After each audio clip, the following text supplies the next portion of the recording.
যুক্তরাষ্ট্রের সংবাদমাধ্যমগুলোর প্রতিবেদন অনুযায়ী ভেনেজুয়েলার নেতা নিকোলাস মাদুরোকে নিউ ইয়র্কের ব্রুকলিনে মেট্রোপলিটন ডিটেনশন সেন্টারে নিয়ে যাওয়া হয়েছে। কারাগারটি এর আগে ঘিসলেইন ম্যাক্সওয়েল এবং পিডিডির মতো হাই প্রোফাইল বন্দীদের রাখার জন্য আলোচনায় এসেছিল। এর আগে যুক্তরাষ্ট্র সময় শনিবার ভোরে একটি সামরিক ঘাঁটিতে নেওয়া হয় মাদুরোকে।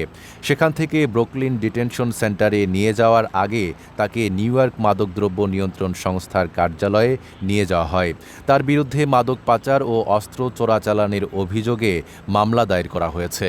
তবে মাদুরো আগে থেকেই কোনো ধরনের মাদক চক্রের সাথে জড়িত থাকার অভিযোগ অস্বীকার করে আসছেন। আদালত সূত্র জানিয়েছে মাদুরো এবং তার স্ত্রীকে নিউ ইয়র্কের একটি আদালতে হাজির করা হবে। তবে তাদের আদালতে তোলার সুনির্দিষ্ট তারিখটি এখনও প্রকাশ করা হয়নি।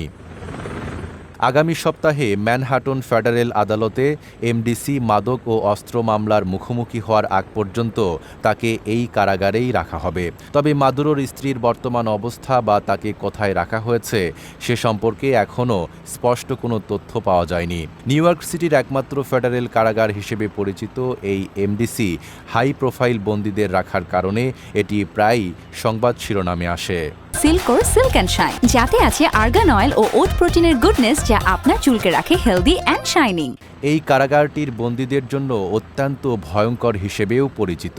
নোংরা পরিবেশ, চরম সহিংসতা এবং কর্তৃপক্ষের অবহেলার বহু অভিযোগ রয়েছে এই ডিটেনশন সেন্টারের বিরুদ্ধে। এমনকি এক বন্দীকে কয়েকবার ছুরিকাঘাত করার পর চিকিৎসা না দিয়ে উল্টো ২৫ দিন নির্জন সেলে আটকে রাখার মতো অমানবিক অভিযোগও রয়েছে এই কারাগার নিয়ে।